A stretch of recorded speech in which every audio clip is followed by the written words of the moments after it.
stronger connections. Be a part of it. This is the Neurodivergent Resource Podcast. Join us. Hello, and welcome to the Neurodivergent Resource Podcast. Trying to find all my banners to bring up.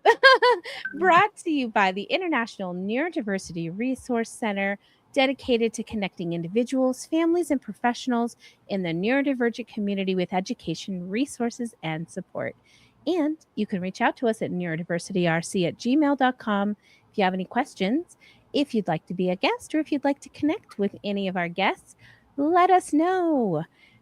Wonderful. Today we are with Rob Bernstein and Stephen Shore, and I'm really excited about our conversation today about thinking. And I'm going to let Rob kind of start us off the gate here and let us know a little bit. Maybe give a tiny introduction. I'm sure people know who you are, but well, thanks, Sarah. Thanks for having us. And well, I've been in the field decades, long time, and I've written a book, Uniquely Normal, and Steve has written books as well. And in my book, I deal with kids who have very little or no language, and I'm thinking of that because of the topic of thinking. Yeah. And I don't know if you want me to talk about thinking or just continue introducing myself, but whatever you feel comfortable with. I love it. No, I think thinking is really an important topic. I know my background from Lois Bloom from Columbia gave me a sense of what normal language development is and when thinking actually starts. So we can kind of start there. I want Steve to introduce himself, and then we can get going. Love that. Hi, Stephen. Hello. It's a pleasure and an honor to be here with you. And I like how this is the neurodivergent show, because people often use the term neurodiversity as when they really mean neurodivergent. The world is neurodiverse. We're a neurodiverse group just because we exist. Some of us, or maybe all of us, in this little group of three are neurodivergent. So anyways, it's great to be here. I come as an autistic person who was struck with the regressive autism bomb as a young toddler, or whatever the technical name is for someone who's 18 months old, and lost functional communication, had meltdowns, withdrew from the environment, and in brief became a very autistic little kid. And there was so little known about autism that it took my parents a year to find a place for diagnosis. When they did, now I'm 2.5. The doctor says, kid's too sick, send him off to an institution. Fortunately, my parents, like we see ever increasing numbers of parents around the world, as they learn more about autism through podcasts, very much like this, and through other means, they advocate for their children. And so my parents convinced the schools to take me in about a year. And it was during that year that they implemented what we would refer to as an intensive home-based early intervention program, where there was music, imitation, movement, sensory integration, narration. And I think narration may play an important part in terms of thinking. And again, that's just today's terminology, because in those days, the concept of early intervention didn't even exist. It was really just parents desperately trying to reach their kid. So with their work, speech began to return at age 4. Often we hear about the highly focused interests of autistic people. My first was at age 4 when I was found by my parents taking apart a watch with a sharp knife. And I'd pop open the back, extract the motor, remove the gears, spin them around, and then put it all back together again. And the watch still worked, and there weren't any pieces left over. So my parents even though they didn't know the terminology, they employed a strength-based approach and soon provided all kinds of other devices to take apart and put together. And a question that comes to mind is, and this could be for maybe discussion later today or a different podcast, is how could I have the fine motor control to take apart a watch, an abundance of fine motor control, and then where did that fine motor control go when it came to penmanship in grade school? Interesting. Like so many of us autistic people, I was a penmanship disaster area. One of the worst experiences I could have in school would be to walk into a room with a paragraph on the board because it suggested we're going to have to copy it down. By the end of the period, I'd only gotten through a few words and everybody else had gone to recess. So the reason behind that is some interesting neurology behind that you can get from your favorite occupational therapist. What this is. I can have a response to that if you want me to interrupt, or I don't want to interrupt, but I do. Oh, okay. I'm going to finish this thought, and then Robert is going to poke right in with his thought. With his theory. Go ahead. Yes. What this is an example of, which is a characteristic of autism and neurodivergency, is the widely varying skill set, which suggests the things that we're good at, we can be incredibly good at, even to the point of being a regional, national, or international expert on that particular subject. The things we're not so good at that we need support in, well, we often need a lot of support. And guess what? There isn't that much in the middle either. It's and that causes a lot of confusion as we think about, not to overuse the word thinking, as we think about how to process that. Educators, parents, others who are involved with autistic people are confused by that. How could they be so good at, but have so much difficulty in? And it's also confusing, can be confusing to us autistic individuals for the very same reason. I can see the proverbial wheels turning in Rob's head because he's got something to say. He's bursting at the seams. No, you bring up something I don't know if I've ever really spoke about, and I think it's really important. And that is, just a half an hour ago, I'm looking at this kid's IEP, and it says he has trouble saying one or two words. But left to his own devices, he's saying full sentences. He asked his uncle a few weeks ago, what's the difference between a TV show and a movie? I mean, you wouldn't think this is possible with this kid. But here's my general response to what you're saying, and I'm very eager to say this, and that is, there's a difference between spontaneous speech coming from within, and then speech that's demanded of you. And maybe you could, Steve, even shed light when you're asked, tell me when you ask a question, it's a whole different mindset to understand the question and respond. And what kind of restaurants do you like? It's like that's totally different from the kid coming into the class and saying, "Oh, I want to go to Denny's," because it's a different part of the mind. So you have what I think of as functional intelligence. It's not from the intellect, so to speak, but it's functional. When you do your watch, it's a functional intelligence to do that. I mean, I'm not going to say you have to be brilliant to do that, because who can do something like that? Take apart a watch and, but it's a functional intelligence. But I bet if you were asked, oh, where does this thing go? You would not be able to say, oh, no, it goes next to that spring. You couldn't process the question and answer because it hits different parts of the brain. And but this idea happens all the time with parents and teachers. My kid knows everything. My kid could speak. My kid could do that. And then the teacher says, okay, let me test him. And then he doesn't test well. And who is the teacher going to believe, themselves or this parent who says, my kid understands everything?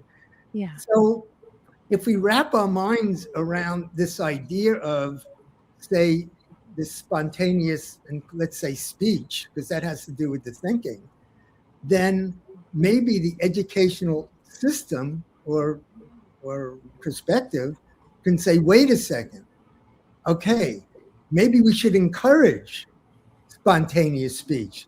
Maybe it doesn't always have to be an answer to my question.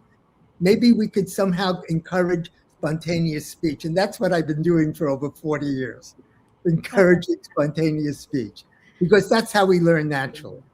And we just saw a perfect example of that with DJ. I know he's not on screen and people don't know who DJ is. That's my son. But he came in and met Stephen and Rob.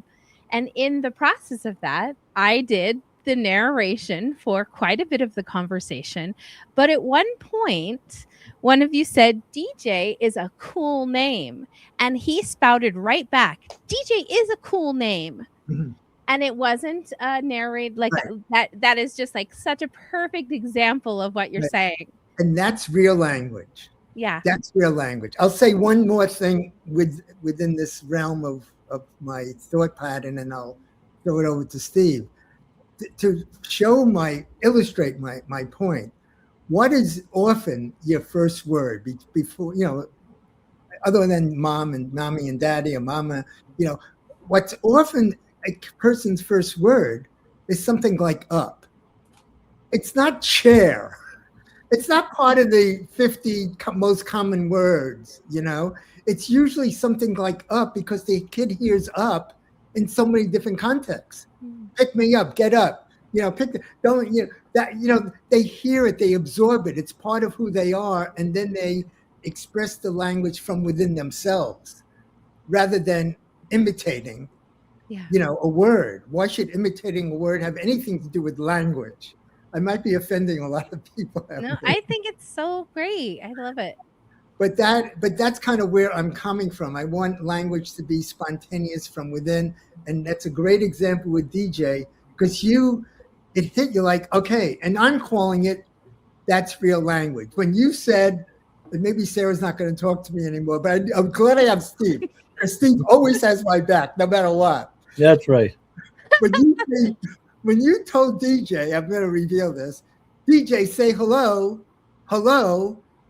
I'm not sure if he's just saying what you tell him to say. Yes. Or if it's real. If he cares to even say it. Yeah, you're right. I gave a talk on radio. It was one of my, it's like a keynote address I did. And the only comment that got some feedback was this one. And that is when some parent says, say thank you. I'm saying, all the kid is doing is listening to you. Complete the sentence. Thank you for picking up my hat. At least give it some real context. Otherwise, the kid's just mimicking what the parent is telling him. Yeah. So I'll just throw that in, and now we can. I love that. Let Steve take the. Yeah. I mean that makes perfectly sense. Perfectly good sense. So back to my situation. Speech begins to return at age 4. I get reevaluated by the school, and I got an upgrade from psychotic and ready for an institution to just neurotic. So things are moving up. That was age 4 when you start. They still thought of institution at age 4. No, because by then, when they saw me at 2.5, I was non-communicative, or at least not communicating in a way that they could understand. So non-speaking. Right. And by age 4, speech was beginning to return, and often people see that as an important marker. And had more awareness of the environment. So into that special school I went for about a year and a half, and then it was on to grade school kindergarten. where I was a social and academic catastrophe. You know what happens to those of us who are different in grade school? And fortunately, school systems now realize that bullying is not a developmental phase that people need to go through. And they're doing things about it. Most school systems are required to file an anti-bullying program, a report on it to their DOE on a regular basis. Academically, I was a grade behind in most of my subjects. However, I'd spent most of my time sitting in the back of the room reading books on my favorite subjects, ranging from music to aviation, space exploration, earthquakes, volcanoes, dinosaurs, electricity, various other things. And sometimes even wondering, is there more to school than just reading my favorite books, which I was happy to do, because I saw everybody else doing math in groups or reading in groups. But I was just happy to read the books and take notes, copy diagrams. And I remember doing that in third grade with astronomy books. And a teacher told me I'd never learn how to do math. But somehow I've learned just enough math to teach statistics at the university level. These days, there's more knowledge, and greater numbers of educators would notice there's an interest here. There's a lot of math and astronomy. I think we can do something with it. And that is when we see people transitioning from the awareness phase of autism, which is the first of the 4 A's that I talk about, to the second A, which is acceptance. And acceptance means working with. There's an understanding of the characteristics, one of them being highly focused interests. And instead of taking that interest, for example, oh, I see that you really like astronomy. We're now going to set up a program where you have to meet your goals in math if you want to access your astronomy books, telescope, and all that stuff. But that's fading away in favor of working that highly focused interest into the curriculum. There's a lot of math and astronomy, and it makes for better results all around. And eventually, the child probably figures out that they're even better at astronomy if they know a little math that goes into it. And then it was on to middle and high school. You don't need to be autistic to have difficulties in middle and high school. But for me, it was actually easier for 2 good reasons. One is I realized that using words instead of sound effects from the environment really helped with social interaction. And then 2, I was able to engage in my focused interest of music. And I joined the band. And that's the silver lining that we see in middle and high school. Usually we start seeing courses, clubs, and activities based on particular interests at that level. And if we can connect to one of those, and if one doesn't exist, create one to support that interest, then everything's going to be much better off. You know, you're so right about that, Stephen. And you have to meet a child where they're at and really create that environment for their specific learning. We were kind of turned away from our school system at first grade because in a little bit different story, DJ was already doing algebra. And so, and I wanted to kind of pose that to you, Rob. When I was pregnant, there was these commercials called the Your Baby Can Read program. And I bought that and put it on for him when he was 1 month old. No idea, of course, that, there was any neurological anything going on. And so he started to make the movements like raise your hands, clap your hands, and started really reading by the age of 1. And he was at 2 starting to write. He started writing just in chalk. But going back to those fine motor skills, like you had mentioned, Stephen, and that he actually had this incredible handwriting and he could recreate fonts at 3 that were, unknown to adults. And Right. he would recreate these fonts and things, and that we recognized he had a photographic memory kind of in that time frame. So we were talking about, Rob, the time frame of thinking. So I wanted to pose that on you, like kind of what are your thoughts about that? Wow. Yeah. Well, okay. You Glad go I for the it. question, and not you, Steve, right? Well, let's all agree on one thing.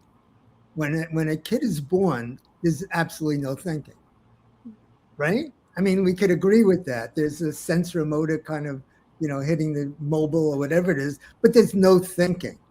Yeah. So at some point, thinking has to start, Yeah. right? And so there's a question of, when does that start? And my background from Colombia is a little, it might be a little different from what most people might think. And that is saying a word rotely, like cat, dog, mama. For argument's sake, there's no real thinking. Thinking is putting two words together, that there's a story behind it. Dog eating, okay. Now there's thinking that goes along with that. Dog, it's just, for argument's sake, associative. I've made up all these terms. That's associative, right? But the dog eating, that's real language. Now the kid's being creative. Now the kid is telling a story. So there's a difference between just a single word, which happens in about a year, right? And then 2-word utterances, as they say, but the 2 words have to go together. There's a name for that. Syntax. Yeah. There's meaning between those 2 words. So, so from my perspective, the thinking starts when those 2 words are together. And here is my theory, Steve. I don't think I've ever said this publicly. Oh, let her rip. Around 18 months, since you said you lost the language at 18 months, the autism bomb, around that period of time, that is when the thinking, or the combination of words or real language, whichever you want to call it, because we mentioned that term, real language, starts. And when I don't want to put down speech therapists, but some speech therapists will say, okay, here are the words I want you to learn, and here the kid could say, 50 words. And I'm saying real language is when the kid says, pick me up. Yeah. Or I'm hungry or something, right? A meaningful expression. So, okay, here's the kicker. It's around that exact time where it goes from not thinking, associative, to thinking. And my theory, and I would love somebody to disagree because it would make an interesting conversation. My theory, it's around that time that there's a gap. That's when the developmental gap is. And I think you probably know the statistics, Steve. The last I heard is about 30% of people on the spectrum are perfectly, normal language at 1 year, and around 15 months to 2 years, it's like a light switch, they're out. But a huge percentage, and my theory is that's when the thinking is supposed to come in and it doesn't. So when I get somebody who's 3, 4, 5, 6, I go back to that developmental stage, and I have them fill in that gap. And when they do, often you get levels of development, because now the brain is still developing. 3, 4, 5, linguistically, brain-wise, it's still developing language. I got this from my friend who's a neurologist and a linguist, so he knows what he's talking about. And so if we could bridge that gap, the developmental brain will sort of catch up. So that's kind of how I look at my work with early language, but it's a long answer to your question. When does the thinking start?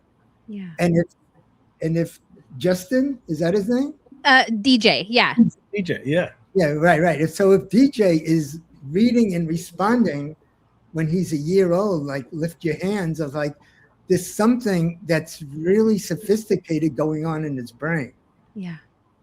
So if you called me, we would have had a really interesting conversation. We'll do that. We will do that. We'll future us that for sure. So anyway, if you have any, comments, if you don't, I think it's fantastic. But I think that's what, in my mind, that's critical. That's so interesting. And, I also have a daughter who is, I would say, was more the Gestalt learning, that she was speaking in phrases before she was, before she was walking. I swear this kid was like, talk, talk, talk, talk, talk.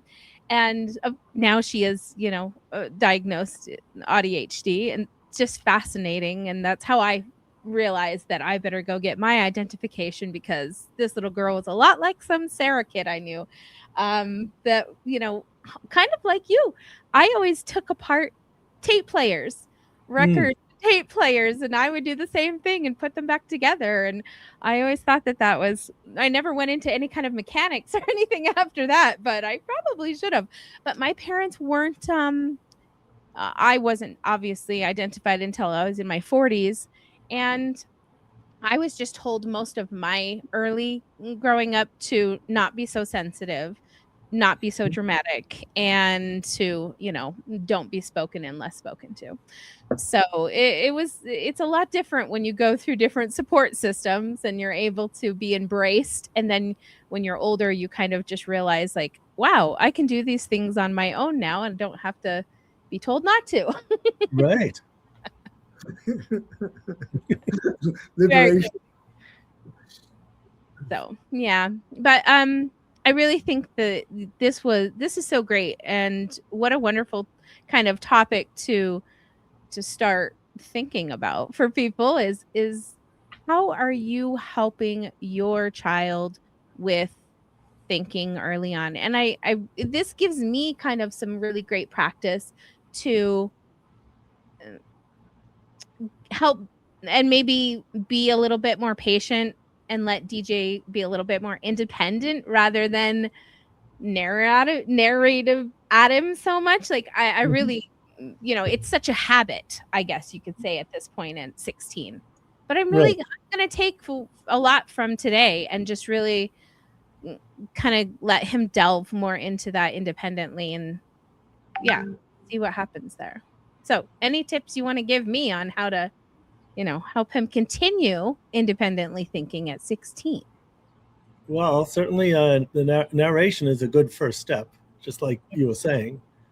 And maybe I wonder about maybe leaving words out of the narration and having him fill in those missing words. Because that will, number one, it's considered as what Miller method practitioners refer to as a disrupted system. Yeah. Or I'll sometimes say the wrong thing to him on purpose. Same idea. Yeah. Because that creates an increased need to communicate. Yeah. To complete the system. So if you're disrupting it in that way, then that also leads to thinking, independent communication. It starts out as a sort of ritual where twinkle, twinkle, little star, how I wonder what you, and then you leave it off and the person fills it in. Love that. And then so the person will fill in with star, whatever the word is supposed to be. But then we can expand on that and maybe leave out other words. Or what are some other possibilities, even some ridiculous possibilities? some very wrong possibilities, which DJ might find humorous. Yeah. Absolutely. I love those ideas. Definitely. And that's why I have this.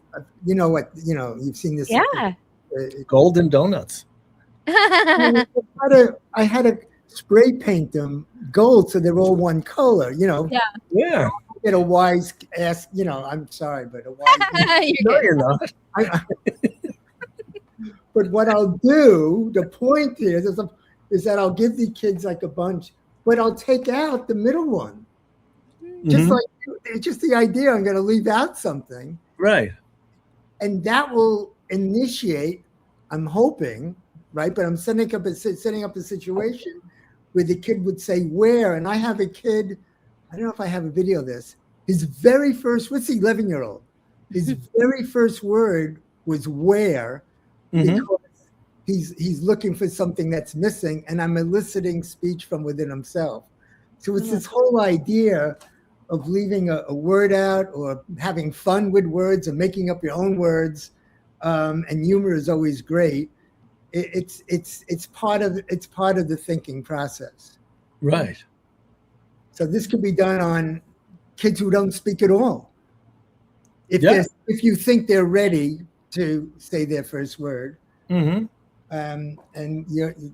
Steve's example with the song could be, people at different ages. We really can't limit and put we can't put a perception to what human capability can be. And I think that we are every day surprised at the capacity at which a human can show us what they are capable of. And I think that beginning their life or supports with dignifying that they are capable, and we don't know what they are capable of, rather than, you're probably not capable of all of these things, I think is such a beautiful, better way to look at it. Because it's using an abilities-based approach.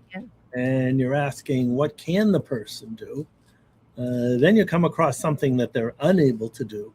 And that is where the accommodations and modifications and whatnot come in, so that you can bridge that gap, enabling and empowering that person to be successsul.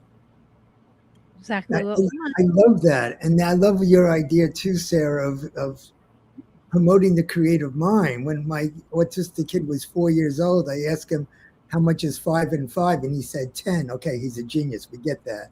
But then I asked him why. And he says, wait, no, hold it. I'm 4 and 4, and he says 8. And I ask him why. He says, well, I know 5 and 5 is 10. I took 1 away and 1 away. And I said, that will never happen in school. You won't have the opportunity to do what you just said, be creative and, have no limits. And, because in school, to do 4 and 4, 4 circles and 4 circles, saying, my kid's going to think it's a different way, and then he's going to think that he may be wrong, and this is the way to do it, right? And all that creativity gets taken out of him. Yeah, unfortunately. So the idea is to see if we could let the kids direct. What their thinking process is. Beautiful. Well, this has been a really, really great and fun episode, and I'm excited that we got to get together and talk about this. And we can definitely dive into some deeper subjects and talk more about, thinking processes and interest-based, ability-based. There's so much to talk about. Oh, it's unlimited. Have you guys back. And I'm so thankful for the time for both of you to share with us. It's so valuable, and we appreciate it so much. So our pleasure. And we appreciate you, Sarah. Yes, we do. So much. I appreciate that. We're so appreciative. Hugs to everyone. Thank you for listeners for supporting us. Go follow us on our social media channels and keep downloading this podcast so that you can get updated with all of our exciting episodes that we're coming out with. So and I know Steve and I feel the same way. Feel free to contact us. Either one of us. Right, either one of us, or both of us. We'll make Yeah. sure we have your emails or whatever in the show notes so that people can, know what to do. They have the email for the show, of course, neurodiversityrc@gmail.com. So reach out to us, and we will definitely be looking forward to our next Autism Talks with Rob and Stephen. Thanks, guys. See you next You're time. welcome. See you next time. Bye-bye.